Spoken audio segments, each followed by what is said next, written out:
Nah, yang pertama kita lihat telapak kaki, ya, telapak kaki biar mudah untuk pemula, misalnya bagi ibu-ibu di rumah atau bapak yang di rumah ketika anak kita sedang sakit. Nah, kita bisa cara pemijatan ditekan saja dulu.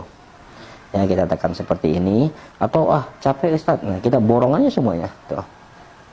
Nah, kita ambil semuanya seperti ini. Mana yang mudah? Jadi bisa dengan cara ditekan seperti ini.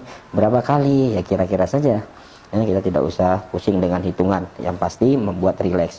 Nah, yang berikutnya kita ambil di sini. Nah, nih sahabat sehat Nabawi. Jadi kita putar seperti ini. Terus sampai ke atas. Ya, jadi sampai ke atas nih kita akan putar seperti ini.